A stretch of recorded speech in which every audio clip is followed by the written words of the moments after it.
this business 8 hours a day, 6 days a week at least. It's not uncommon during the middle of the week to with 35, 40 items. Like you figure out what works. Hey, everybody. Hey. Welcome to the FlipSide Reseller Roundtable, where we have a mix of reseller perspectives, different experiences, and different approaches. But ultimately, we've all got the same goal to keep it real about what works in reselling. How are y'all this week? We're good. I'm good. Doing good. Yay. Yeah. It's hot here.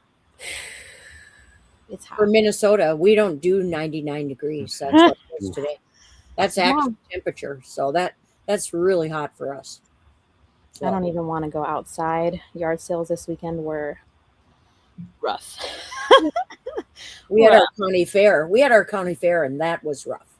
Yeah. Oh my goodness. Did y'all do any sourcing this past weekend? I'm asking the. No, I didn't. No, I didn't either. We did all weekend. We did. Okay. Can't have been the only one. I actually didn't find much this weekend. Did y'all get some good stuff? I got some really good stuff during the week. Yeah. That's awesome. So, we are going to be talking about where the sales are, where your sales are, where my sales are, and where we expect them to be in the coming Q4. So, I'm not ready. Are you guys? I probably am not. I'm definitely. I'll get there. I'll get ready. Let's ask the people who have over 5,000 listings in their stores. What do you guys think? I want to be more cross-listed before Q4 because currently I only have about 3,500 to 4,000 of my listings actually cross-listed across all the other platforms. So I still have about 3,500 to 4,000 that are not cross-listed. So I'm trying to get everything cross-listed before Q4. So that's when the other platforms really kick off. They're a little slower in the summer compared to eBay, and just trying to get all caught up before the big sales come. I don't know if it's different for you, Sean. Is it easier to cross-list something that you already have listed, or do you find it easier to just start a whole new listing? Because I have some stuff it's way easier if it's already listed because you just all the pictures and the weights and the descriptions and the titles are already there, and you just click a couple buttons and it's on the next platform. Yeah, maybe that's true. Maybe it's mental for me because I find it more difficult to go and do those cross listings than just to list new stuff that's like fun and exciting. What about you guys, Cougars Corner? I agree with Sean. I list everything on eBay first, and then the rest is so easy. Really? And I think eBay is the easiest platform to put your initial listing on, because we've talked about this before. Sean and I both use the Sell Similar, and if you can find your item that somebody else just sold in the last 30 days, it's easy to just get it listed, change the criteria that you need to, and then Nifty just makes it easy. Are we all using Nifty? Is that right? So I have a question for you that upload to eBay first and then cross list. Maybe I answered my own question, but I'll say it for those who might have the same question. I was finding that once I would import like a listing that I already had, I had to then go through and like click every, like Etsy or whatever. I had to click each one to then list it, rather than when I upload a picture onto Nifty, it just cross lists to all of them at the same time. But I think that changed, or I don't know if I was doing something wrong actually. Anyway, since we're on the topic, Code Rocket City for Nifty. Yeah. He's the one they're the ones that got me started. Yes. Nifty. Ruthanne, how long have you been on Nifty? About a year now. Oh, wow. So I thought you were It's a game changer. It's okay. It's a game changer. It makes things so much easier. Yeah. Yeah, I just started in May. It's definitely the one thing that I don't understand happens, and maybe one of you guys can explain. why does Nifty change the price? So when you list it on eBay, let's just say you list something for $85. Then when you list it over onto, especially Poshmark, the price always gets changed.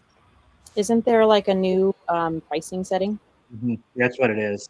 I think it's doing it so it's based on the fees of the different platforms, I'm guessing. So Okay. like if you have a $100 item on eBay, it may bump the price up on Poshmark, so you still come out roughly around the same. Oh, okay. Yeah, so you can set that up in your settings. You have to go to your settings and you can set up if you want them to be the same price or if you want to charge, say, 15 or 20% more on Poshmark. Oh, I did not know that. Yeah, it's actually a little new, I think. At least I just started figuring it out. Are you guys using that function? We're not using that function, but I will say a couple weeks ago, Sean clued us off onto the automation part of Nifty, and that has really helped us with Poshmark and a little bit to a lesser extent Depop, but we were not using the automation much on Nifty. And I had told him at that time, I was like, we're criminally underutilizing Nifty for what we were paying for it. Yeah. And it was essentially, we were just pushing the listings from eBay over to Poshmark. And we've been doing that for a few months. And I was getting a couple sales, a day here and there. But once we, started utilizing the automation side of it, and it sends the shares out and it does the likes and the reciprocal likes and all whatever it does, it sends the offers.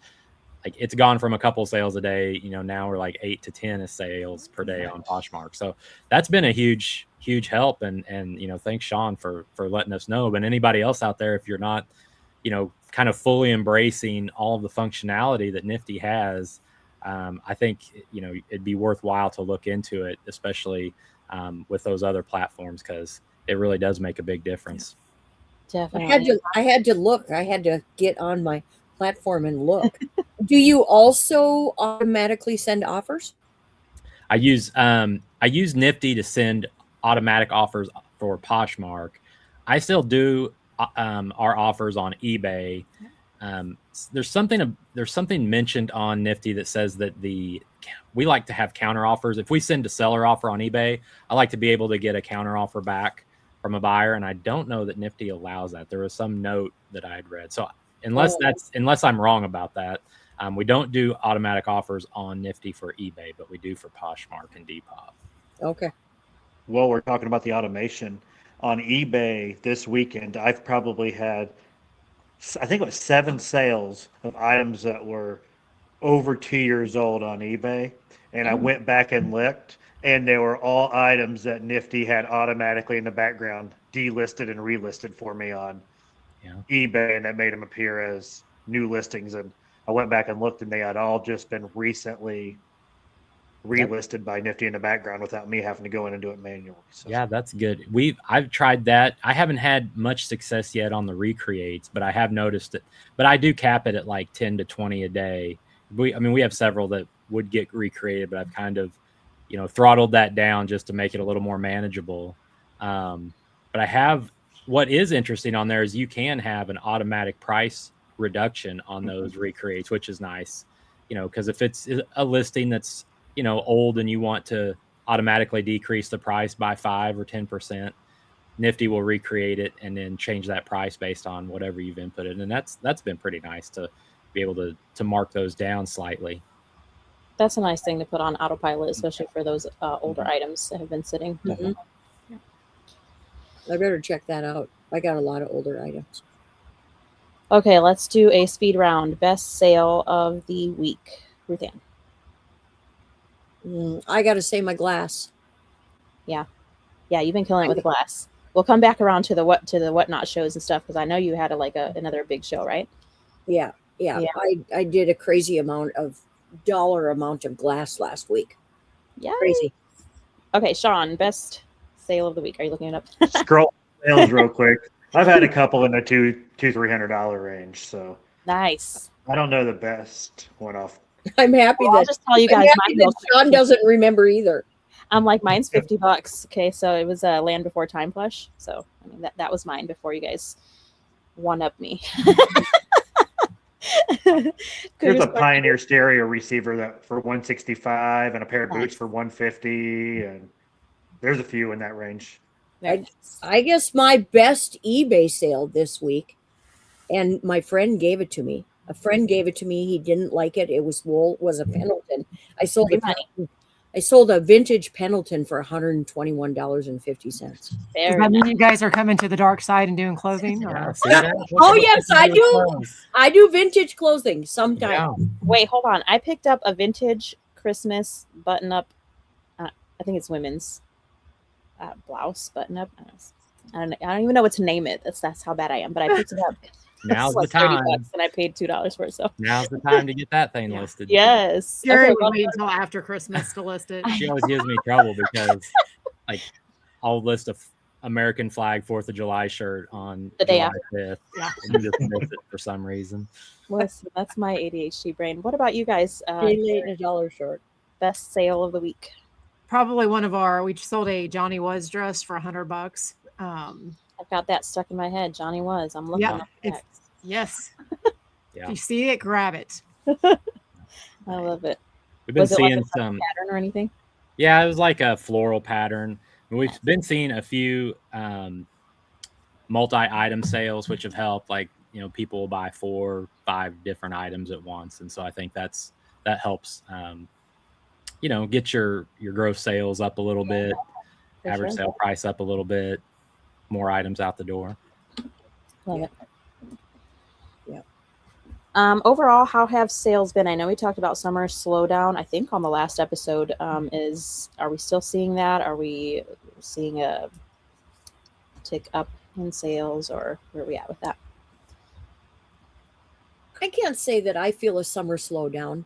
If there's any slowdown in my static stores, it's on me. It's my own thing because I'm putting so much into Whatnot that I'm having a hard time,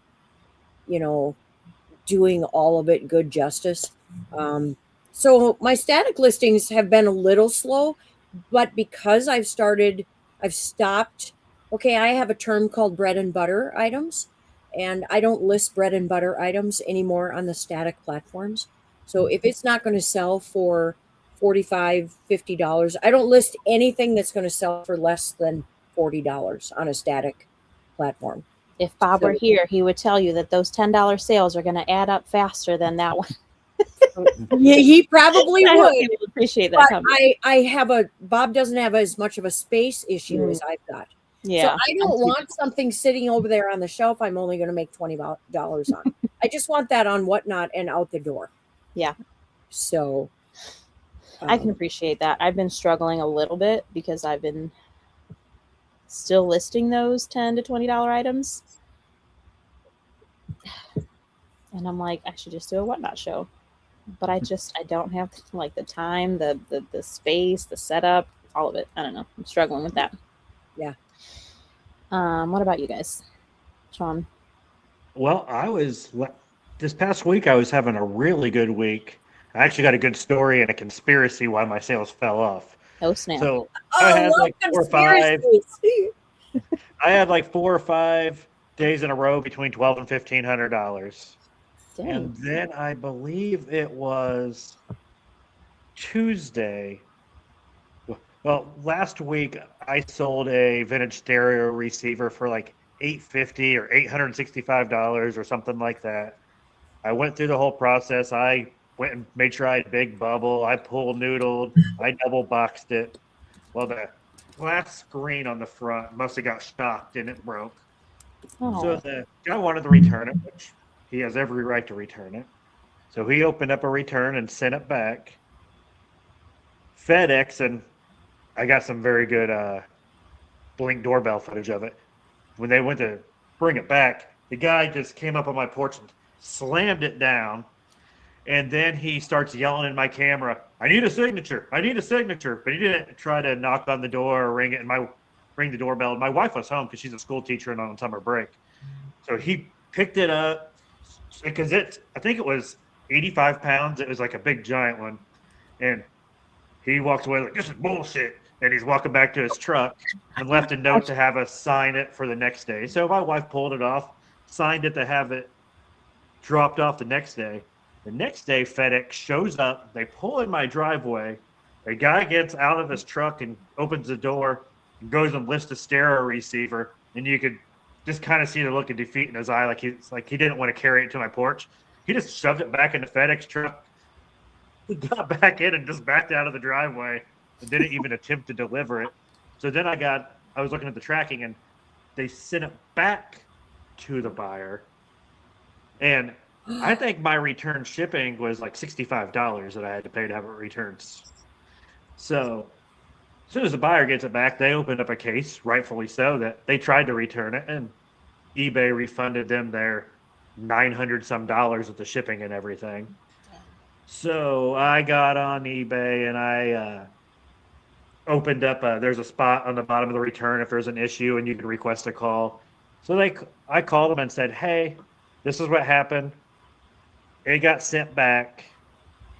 So now I'm out the stereo receiver is parts only to begin with. In working condition, it was a $1,500 stereo receiver. So I was like, now I'm out $900 stereo receiver that I could probably still resell as parts only. And the money. And if you look, the delivery is back at the buyer's address and not mine. And eBay actually gave me my $900 back. Woo! Because it showed delivered to a different address. So flowers to eBay for actually sticking up for it. So I got to keep my full sale. But the 2 days after I got them involved, which a slow day for me is like $800 or $900. And I'm usually just a hair over $1,000 up into the $1,300, $1,400 range. The 2 days following that where they stepped in were under $400. Dang. They got that money back one way. Yeah. That's like, do they throttle your account when you have them step in and do something like that? Because I never have a day under $400, hardly ever. Like you gotta spank. I do in a row. That's why people hate it. But typically, if it's not a $900 item, and I usually just do the 50% deduction and get half my money back and let it go, because I feel like they kind of punish you when you get them involved. And I would have made more than the $900 if I most likely, you can't prove it, but I'd have most likely made more than the $900 the next 2 days. So I don't know. That's a conspiracy theory of mine that if you get them involved, they kind of throttle you for a couple days. Mm-hmm. A little sugar and spice. Yikes. Yeah. I was like, yeah, they give you your money back. And then, well. Yeah, it's hard. Sometimes it's so hard to understand the whole rhyme or reason of why it goes so much like this sometimes. Like, I think there is something to what Sean's talking about, because I feel like as your store gets to a certain size, you can almost predict within, a pretty good range what your daily sales are going to be. Like Sean's figured it out. Like, we have a pretty good range of $300 to $400 that we know essentially we're going to hit every single day. And so when a day comes through where it's significantly lower than that, I do feel like something is going on in the background. And there was a couple of times last fall where we had, like 3 or 4 slower days, not, real slow, but it had gotten slower after, a busy weekend. And I'd had to call eBay about something else. And I had mentioned to them, like, hey, is something going on with our store? We're all in good standing. Traffic seems to be really low. What is there anything going on? And they responded at that time like, oh no, your store's in great shape. Everything looks fine. The next day, traffic spikes, sales spike, like that lasts for 2 or 3 days. And then it starts to level off again back to where we had previously been. So I do wonder sometimes, it just seems like more than a coincidence at times where certain things can trigger, your store. And like, if you had a smaller store, then maybe you're going to see wilder swings, up or down. But I think once you get to a store size where you have a pretty significant amount of listings and you can predict what your sales are going to be every day or your traffic's going to be, once you start to see things outside of that standard deviation, it's a little questionable. And this is all you would say with daily listing in mind, right? Like, this has nothing to do with you guys all of a sudden stop listing. You're still listing daily, doing the same things, and then still seeing like a drop off. Yeah. So yeah, that's strange. Actually, the way I do my listing goal, I do a dollar amount where $1,000 is my minimum. So on like a $400 day, I'm still doing the $1,000 worth of listings. So I grew significantly more on those 2 days than I typically do because my sales are so low. Because usually if I have like a $900 day and I do the $1,000 worth of listings, I'm only growing by 100. Or then if I go over 1,000 and then I just round up to the next 100. So if I have a 1250 day, I'll do $1,300. So I'm always growing like $50 to $100 a day. But on those $400 days, I was growing by $600 every single day. So my growth was great dollar wise those days. So it just happened right I'm after glad I it got only them lasted- involved. Glad it only lasted a couple days. Yeah. Gary and Amy, what about you guys? Are you seeing a summer slowdown, or are we ranking up and seeing more sales coming in or is it just like steady?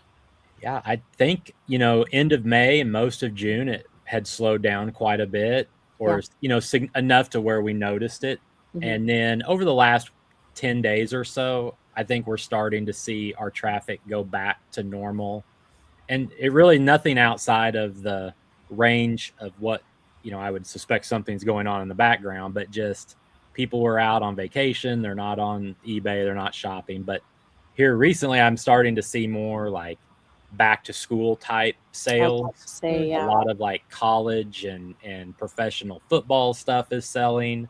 Nice. A lot of school type stuff. We're seeing a lot more bulk orders, like multiple item orders going out. And that's traditionally been kind of an indication that we're getting in back to school. Right out of that think slowdown.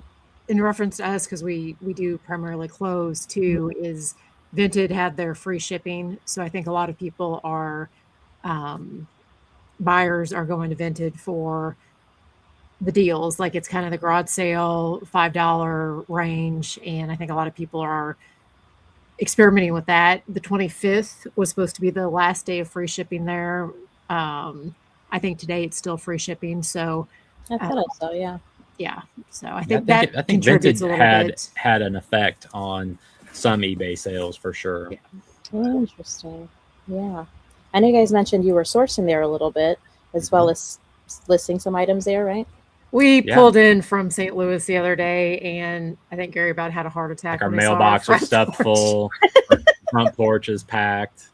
I think I don't know, people can sign up through the post office to get like a daily email that shows what your mail is coming in that day. Informed delivery is what it's called. It'll usually tell you how many packages or whatever you have coming. I think we had 40 some coming the other day. I'm not sure what happened. Sourcing on Vinted. So man, free shipping makes a big difference for sure. When we Yeah, our sure. trip to get to St. Louis, and so while he's driving, I can source while we're on our Yeah. way to source. nice. Ooh, That's best, right? That's Yeah, I true. like That's that. awesome. Yeah. Yeah. I have one more question before there's a question in the chat. I blanked out on my question though. Let me think. Oh, is there any AI software that will scan items and give you comps?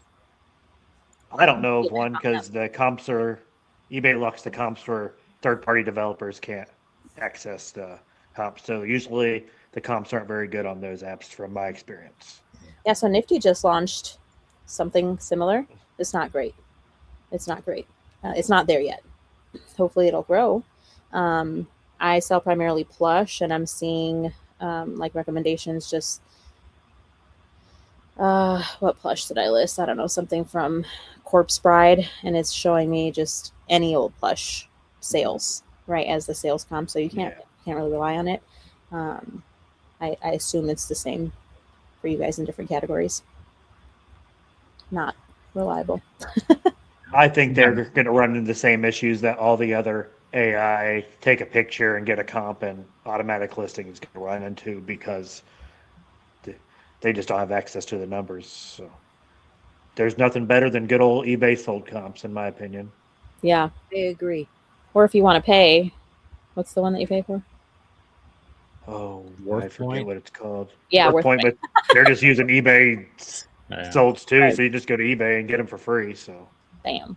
I do use Curio a lot only because I sell a lot of glass, but Curio tends to be higher. I still like to go by eBay and maybe somehow meet in the middle between Curio and eBay because I haven't heard. I wanted to move. Curio. I wanted to move. Curio is mostly glass. Oh, okay. I mean, there's other things, but a lot of glass sellers use Curio. I have So to remember that because I know nothing of glass, and I like picking it up. I don't like shipping it. I'm scared of shipping it. There was another question there in the chat. Do all of y'all pass along your shipping discount, or do you do regular shipping charging tier? that's a big topic for me right now. Yeah. So Go ahead, Ruthanne. well, one thing that a problem that I've come upon now in all these glass sales is I've always done discounted shipping on Whatnot. Mm-hmm. And it's usually okay. But last week I did 2 $2,500 shows. Let's go.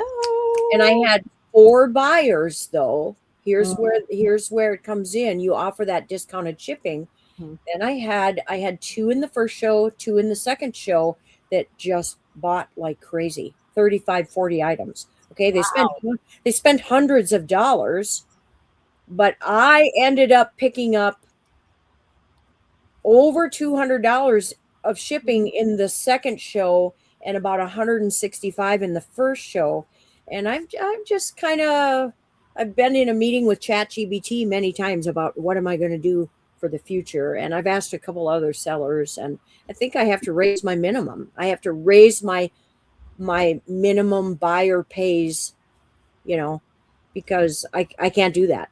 I can't have somebody come in. I'm grateful that they bought all those pieces, but at the same time, it's heavy. Some of them had 6 boxes going, and they only paid for the first box. Right. So for anybody who isn't on Whatnot, the max shipping is $9.21 currently for the entirety of the show. So she runs for 8 hours and has, 1,000 pieces. How many pieces can you do in 8 hours? You get $9.21 max for the whole show. You can buy whatever you want for that one shipping price. And I've seen arguments go both ways, Ruthanne, for bigger sellers. And maybe you're getting there, but you're not quite there yet. I don't know, because I'm a little fish in a big pond. Out on there. Yeah, because they'll argue, okay, you paid $200 in shipping, but you made $2,500. That's the argument. But on that one person, if I've paid, let's just say I paid $125 in shipping, of those 35 pieces, 5 or 6 of them were free. Would it mess you up too? I used to source quite a bit from a clothing reseller on there, and she would only do hours, or she'd do 200 items per show, which was about an hour show because she'd run through really quick. She'd shut it off and then start the next show and run it for an hour. Would that reset people's shipping? That is not a bad idea. But what I thought I would do, what I was thinking about doing, is raising the minimum to $24.99. It would cover me a little bit more. But what about the people, the minimum? What about the people that are only going to buy 1 or 2? Exactly. Well, they're still going to pay their shipping if they only buy 1 or 2. What about, and don't ask me how, because we have to find some videos out there, but there is like, you can put a max, right? You can put a max of how many items per box they're going to get. Can you? Yes.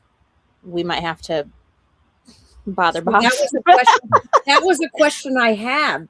Could I, and that just seems bad too. Seems bad to limit to somebody what they can buy. So I'm really trying to come up with the answer there. We don't limit what they can buy. I like Gary and Amy's idea of having shorter shows.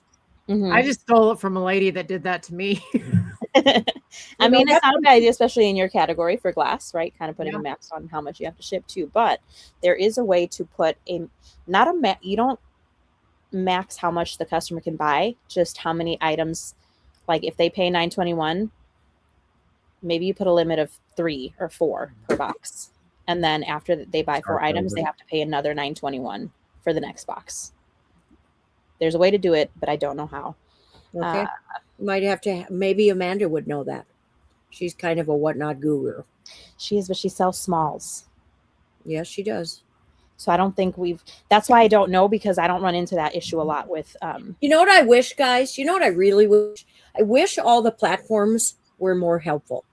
I wish it wasn't like an act of Congress to get an answer from any one of the platforms is very difficult to get help. I mean, it's very time consuming. I wonder if Whatnot help or FAQs or Q&As or whatever have something on that. I bet we could figure it out together, but there's Anyway, something. so that's my shipping issue right now. I'm trying to decide how I'm going to meet in the middle of selling a lot and being good to my customers. You know, sometimes in the past, way past, if I would do affordable shipping, and like I used to have a customer that would come in and buy 45, 50 items every time. Then she would dump me a big tip because she knew it was going to kill me. Well, none of these people, you know, they're not thinking like that. And I realize that a lot of times they don't really understand. Yeah. Some of them do, some of them don't. Yeah, So, but Whatnot is a completely different ballgame. What It about is. you guys on eBay? Are you guys passing along the discounts to your customers, or across the other platforms too? I think Poshmark you can. Gary and Amy? We don't, because we have our shipping is all set up on just a flat rate, and we just set up different price buckets for our clothes. So we have mainly 3 different price buckets that we use depending on kind of the weight, and that has worked really well until recently when USPS has changed some of the way they're calculating their shipping. But prior to that, you know, we would just take like a t-shirt and we'd say, okay, it's $6.85 is our first price bucket. And that price would get that shirt sent to no matter where in the United States. And it would cover us if it's going to the state of Washington or Florida or Maine, wherever. Hawaii. Yeah, exactly. Hawaii, Alaska, whatever. And so that amount would cover that particular shirt. I knew how much that would weigh when I was taking the pictures, just because of the repetitiveness of what we've done. And then we would have a small overage, which we would help offset the cost of like our poly mailer and our bag and a little business card that we throw in, just all the little overhead stuff that comes with it. And then that does also help offset, like if there's a return, if there's an item not as described where we have to refund the original shipping, like you build a small bank of shipping overage with all of those price buckets. So that has worked really well. Now, recently, like within the last couple of weeks, the USPS has changed the way they're calculating. And that's been very difficult to navigate because it used to be very predictable based on geography where something, you know, how much something would be, you know, charged. Whereas now it's, you know, almost random as to is a zip code that you're sending an item to considered rural? Is it urban? There's a different rate for some of those zip codes. So an item that's going to Florida in one zip code could be $6, and another one going to the next town over considered rural might be $9. So there may be an argument for calculated in that regard. And unfortunately for us, it was just so much easier to assign one of our shipping price buckets to whatever item, you know, we have. If it could be a sweatshirt, could be a pair of shoes, whatever, we just threw it in that price bucket. And most of the time, probably 98% of the time, we'd have enough of a small overage to kind of build that shipping bank to help offset the cost of the overhead, item not as described returns, stuff like that. But now, you know, it's a little bit more questionable. So I noticed that we've been using FedEx for probably about 20 to 25% of our shipments, just because they're a little bit cheaper to some of those rural zip codes that the post office is now more expensive with. That's interesting. I didn't know about the rural versus city type thing. I sent something to Arkansas and it was almost $9 to ship. Arkansas, I'm like, that's not that far. It used to be like $6 or something. So the really weird part is it under a pound, and then over a pound is actually cheaper. So a lot of people are sticking rocks and stuff in their shipments to make it heavier. So right now, between 2 and 5 pounds, the rate for the USPS is dramatically, you know, lower than it had been. So it's like $5.89. Yeah. So if you have, you know, a pair of shoes or something right now, you know, and our price bucket was, you know, $10 or $12 and we ship it for $5, then we'll send, you know, a small refund back for that, just because it's like more than double what we collected for shipping on those items. So yeah, it's very strange and it's hard to navigate. Calculated may be a whole different animal. We haven't looked into it. And But yeah, I know that there's an option for, giving that refund. Either way you go, it's just you can do it automatically, I think, with calculated. Yeah, shipping is up in the air right now. And when I look this up, Google, and I think there's something on USPS that says you're not supposed to get charged if you overstate your weight. But there have been people Yeah, coming out and saying, there have been, and we've got hit with a couple of those just because Really? we were at like 1 pound, 14 ounces, and I just put 2, and then we got dinged for like $1 or whatever. So doesn't USPS recommend you to Yes. round up? yeah, What to the is next that? pound. But if you go to the next pound and you go into a different weight class, then Right, exactly. Then they're not making as much money. Yeah. So the new, my the new prices have really helped people that ship heavy things. Yeah. But My it's only issue with confusing the buyer. It'd be The fine little if the post office was consistently enforcing that, but we get dinged on stuff that is, like a legitimate, we get like a t-shirt that is say 8 ounces, and then the post office comes back and says, well, this is actually 3 pounds. And it's like, there's no way. Our package got stuck to another one on the conveyor belt, and we got dinged with the overage. So it's like, I don't quite buy all those. And then we'll have some, it goes the other way too. Like, a t-shirt is, or like a sweatshirt is 1 pound, 10 ounces. And it comes back and it says, oh, this was only 2 ounces. So here's $3 back. And it's like, well, so sometimes it all shakes out in the wash, but it's very frustrating sometimes to see what adjustments do happen. Yeah, these are frustrating times for shipping. Sean, are you passing on your discounts to your buyers, or what do you think of the madness that is USPS right now? I am passing it on because I sell stuff from 1 ounce to 100 pounds. So I use calculated shipping, so it calculates the exact amount from my zip code to the buyer's zip code based on the weight and dimensions. And I pass it on because I think that's something that buyers are looking at. And me being an experienced eBayer, if I'm buying on eBay and I see somebody have this real light phone that I'm buying and they have $15 shipping on it, I know that they're gouging me on shipping. Right. So, for example, if I pay $10 for this mic at a yard sale and I can sell it for $50 plus $8 shipping, and the next guy has his listed for $50 but plus $12 shipping, mine's going to sell before his, and I get to make my $40 profit right away. And he may have to wait till all the other people who have lower shipping than him. So I just think it gives me a competitive advantage, and I just buy at the margins that I know it's going to cover my bubble wrap in my box. I buy my boxes in bulk, so they're pretty affordable when you buy as many as I do. And I just built into my price and my margins, and I'd rather have the competitive advantage of just passing on my discount to the buyer. It sounds like Red Relics agrees and put it to the test. I did a test last week. I have passed on my shipping discount. Wait. I did a test last week. I have passed on my discount. So I turned it off for a week, and it was the worst week ever when he turned off the discount. So you got a competitive advantage over everyone that has the exact same item you do if you're passing it on. That's how I list too. I always list a lower weight than the one that I'm selling similar to, than the other ones. I always, because I know that I'm going to get the discount anyway. I may, even by selling it at a lower, listing it at a lower weight rate, I'm still going to be fine on the shipping.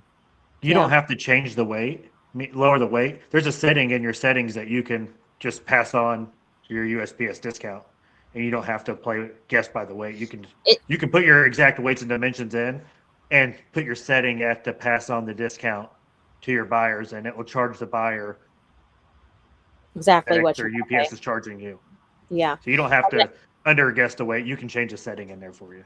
Okay. And is that only with calculated shipping, Sean? I think calculated would be the only one in effect because the other one's free or flat rate. So flat rate, you just make up your random price of what you want it, and it's free. So it'd be only for calculated. I should try that because that might totally affect my sales. Yeah. I do have one question when it comes to calculated because we don't have really any experience with it. But when it comes to the eBay fee on shipping, if the calculated shipping is say $10, and you pass the savings along, you pay the $10 for the shipping, the buyer pays the $10 for the shipping, right? Like it's the same amount. Yeah. Right. You still get tagged for the eBay fee on the shipping. Yeah. 13%. The eBay fee is just the grand total of the transaction Right. with the sales So it tax and includes your everything. yeah. So Yeah. So there is one. Yeah. Okay. I thought that was the case, but I know that's what we deal with on the flat rate is like if our shipping's $685, 13% of that $685 is paid into eBay for their fee as well because it is part of the overall. Yeah, it's the same deal. You're paying the same fee. So, but you guys have that built into your price that you're giving, right? Because you have presets. Is that what you're saying? Basically, yeah. Yeah. But I was curious if it's calculated and it's costing you $10 to ship it. The buyer paid you $10. Technically, you're losing out on $1.30, so you're having to eat that into the profit. But I just try to buy it the crazy margins that a lot of us buy at. Where if I'm buying something for $10 and selling it for 50 or 60, I feel like I can eat that extra $1.30 or whatever it is. I think I've talked to a lot of folks just on the one-on-one doing like store reviews, and one area that we tend to hit a lot. And for anybody watching this, on a replay, I think it's interesting if you go to your sales tab in eBay and you scroll down about halfway down the page, there's a lot of information on that seller hub under the sales tab, and it will show you for whatever time frame. You can sort it by this year, this month, whatever, but it'll show you the amount that you collected in shipping. So whatever if you're doing flat rate or calculated, and then in the box below that, it'll show you how much you've paid out if you're buying your labels on eBay. And so I always try to direct folks to look and see, how much did you collect in shipping versus how much did you pay out in shipping, and try to get that number to where you're not, hopefully you're not upside down or losing money on shipping. And if you are you absorbing that in your profit margin with everything that you're selling? And I think for some folks, and maybe a lot of times for newer sellers, it might be the first time they've ever seen those numbers. So I just try to encourage them to keep an eye on it, especially if it's, if they feel like their shipping is too low or too high. That kind of tells the picture. It does only work if you're buying your eBay labels on eBay. I think if you're buying them on Pirate Ship, you probably won't have the correct information in there. Right. Sure. It won't come over for you. Yeah. You have to buy them on eBay. Yeah. Okay, we have a couple more comments here. Rad said, we also just started processing this month, and wow, it was silly for not doing that sooner. Game changer. Agreed. Just read the marketplace rules for what can be listed, as not every eBay item can be listed on other marketplaces. Yeah, like electronic items on Depop. I keep forgetting to not. Yeah, I get mine kicked off all the time. I get that little email seconds after I accidentally click on there. Hey, we're kicking this off Depop. I get it with the stinking animated plush. It's so annoying. Not everything can go over to Etsy either. So yeah, vintage. Yeah. It has to be vintage or homemade. And there's a lot of, like, for instance, a lot of plush can only go to Mercari, Poshmark. It can't go to Etsy because it's not homemade and it's not vintage. So right. Yeah, it can get a little tricky. I get more caught up on the Depop one than the vintage one, I think. But Etsy, I guess, doesn't. When you add the item on Nifty, it gives you like the estimated year, so it doesn't let you even list it. Depop will let you list it, and then you get the dang email moments later that it got removed. Like, come on. Yeah. All right, and then there was another comment here that said, did you guys see that Facebook Marketplace released a new seller app that people are calling more eBay-like? Sooner or later, Facebook will monetize more like other platforms. I have not heard of this. Have you guys? I did see that there was a release for a new marketplace seller app, and some people had tried it, and it did look like it had a listing flow that was a lot better than what is currently in the Facebook app. But I have not downloaded it and haven't tried it out. So we're talking about a separate app completely run by Facebook, not Marketplace? I think so. I think it's run by maybe Meta, or I could be wrong on that. There was something in there that had Meta AI. So I'm wondering if there wasn't some AI built into where it was providing some, item specifics or description or something like that. So, but I have not played with it. Yeah, I haven't heard of it at all. So I've heard about it, but I don't have the patience for Marketplace. So I get my blood pressure going with all the crazy dumb messages. So Oh, don't get me started on blood pressure. Yikes. That's another show. I have recently learned that I have high blood pressure. I'm like, what the heck? What? Cheapers, you're young for that. Beet juice, Ellie. Beet Get juice? on your beet powder. I like beets. I'm okay with that. Yeah, but you can't eat enough beets. You got to get on a beet supplement. A beet supplement? Mm-hmm. I'm just saying. I feel so That naive. worked in this house. Oh, well. Okay, there was one more question, and this is going back to the AI listing, so I'm going to pin it and then read it because I didn't get to read it all the way through. Jason says, question further on the AI response. What about an AI variation? For example, let's say you have 20 CDs or 20 video games. Can you, and is it accurate to say, what are the 3 most valuable widgets within this lot? The hope would be to take the top items rather than have to research tons of low dollar items. Is there something like that that exists? Thanks so much, Jason.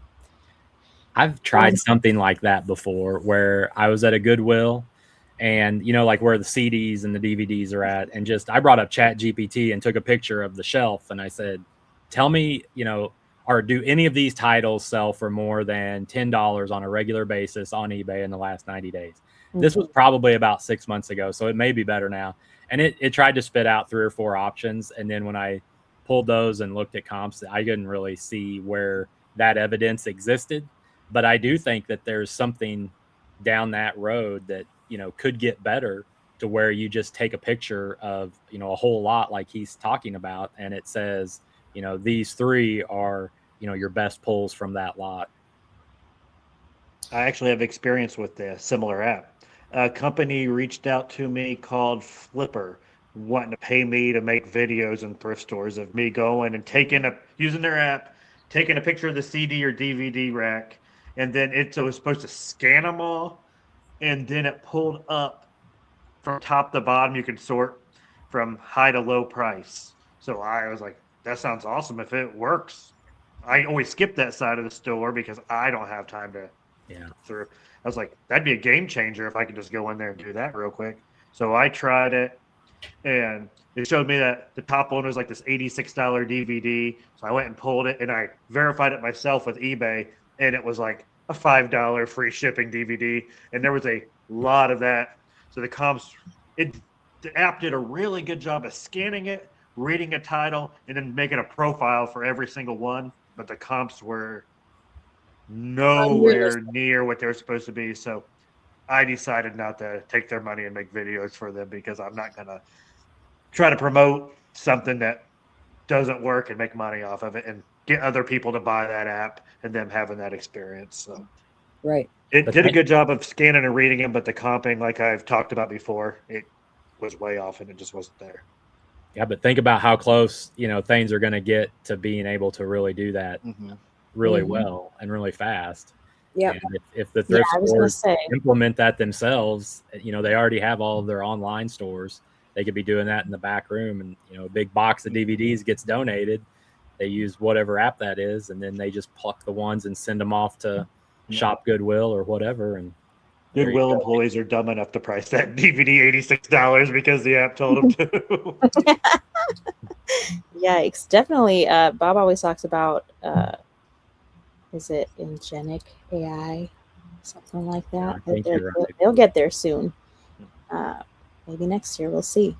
But that brings us to another good question. And I hadn't planned on this one, but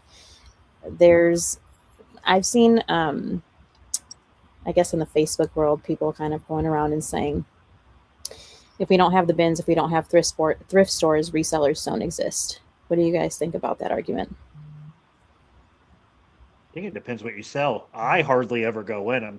When I'm going in there, it's because I don't have a reel to make for the day. So I'm like, I'll just stop in this Goodwill and make a reel because I don't have content to put. But outside of that, I never go in them. So yeah, so it doesn't. I'm not in the niche, but I can see like Gary and Amy's niche. They would be an uphill battle if they lost them. So yeah, if they didn't exist, it would be tough to find that stuff. I mean, at the root of what the thrift stores do, it's they take donations from people from stuff that they don't want anymore, and then resell it for a cause. And so that desire is still going to exist in some format. I don't think that resellers, obviously they wouldn't use the thrift stores, but they would find other avenues to find those items that people don't want anymore or don't have the patience to sell themselves. And, I think they would still exist. Maybe it does look different somehow, but our thrift store is going to go away even with AI. I highly doubt it, because most of the thrift stores we go in, a lot of Goodwills, like, they're packed full of stuff. The back room is full of stuff. There's a line of cars around the block to donate stuff. Yep. They're building, just in our area, they've built, brand new thrift stores that are huge. And so I don't think there's plans to get rid of the brick and mortar type thrift stores. Now, the stuff that's inside of them, maybe the more valuable stuff gets pulled out and gets sent to their online stores or whatever. Because we're already seeing that. Yeah. And maybe that gets better, but I still think that there's an avenue for finding, valuable items in the stores, because again, you're relying on the employees there, and they're all working to try to get through as much stuff as possible.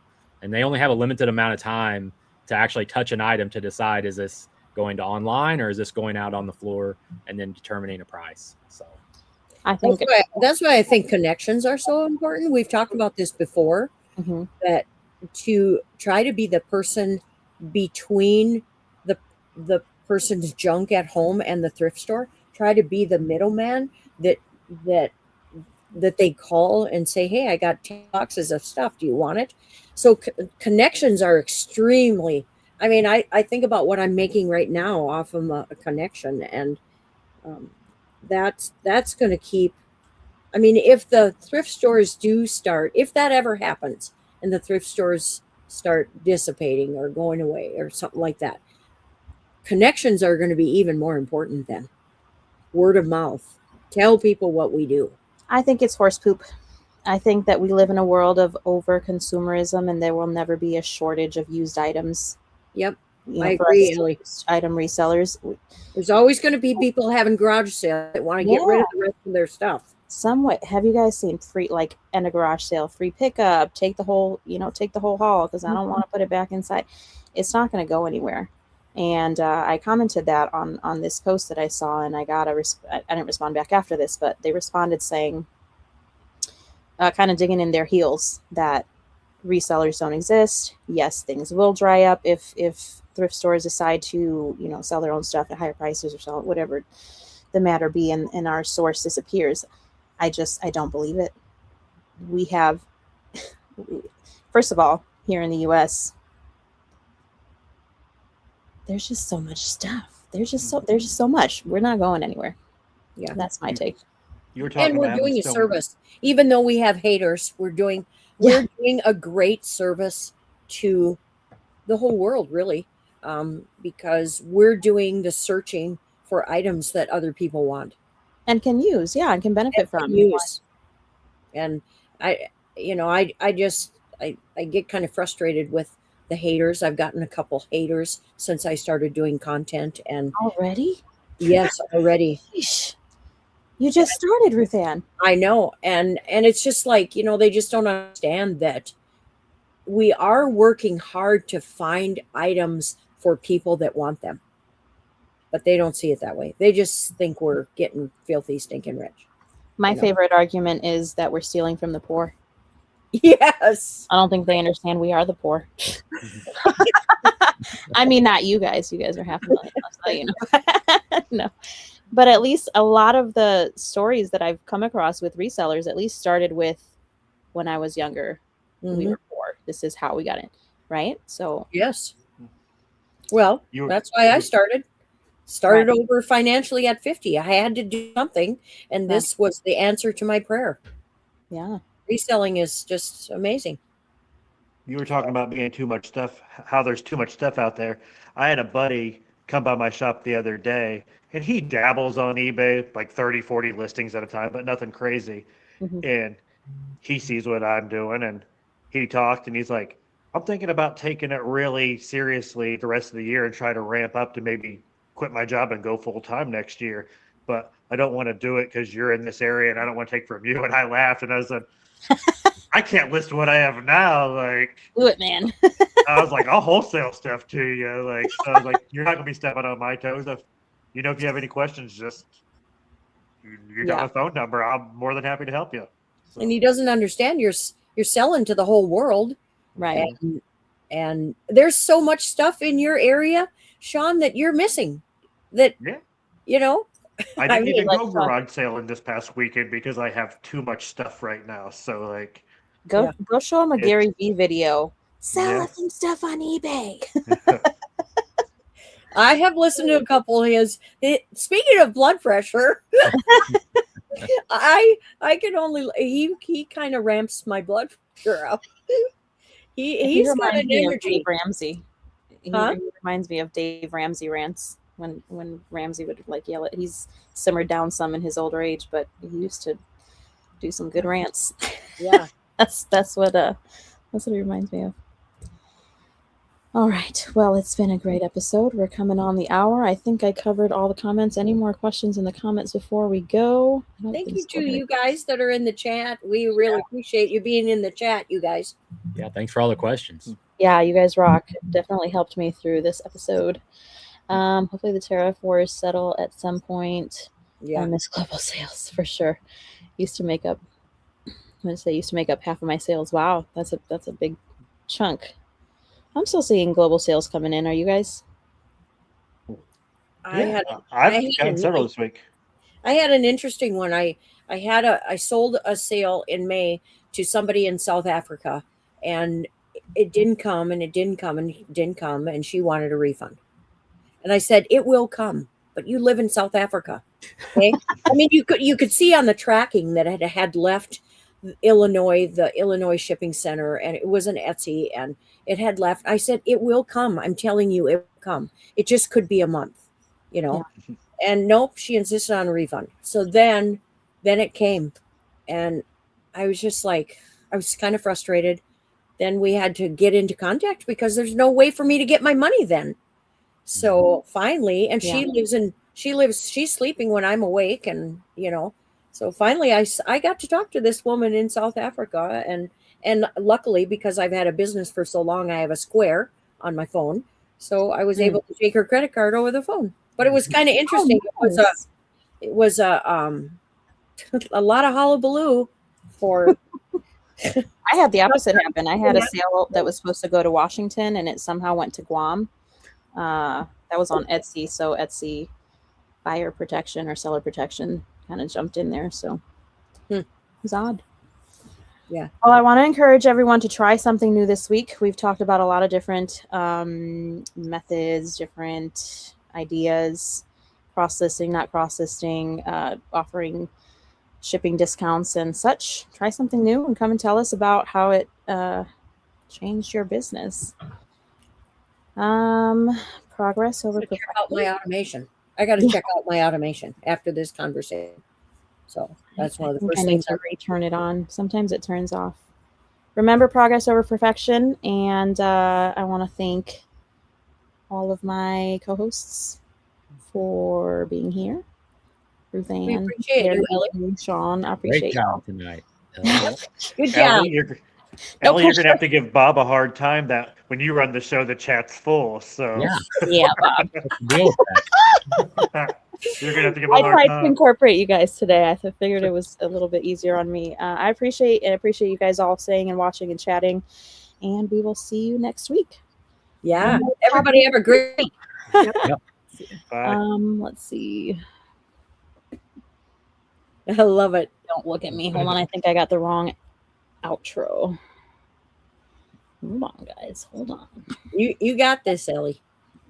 You got this way better than me. Bob knows. I know that. You got this way better than me. Brad Relics, I can't play the guitar. I just think it looks cool on the wall. Okay, I got it. Bye, guys. Thank you so much. All right. Have a great Bye. week.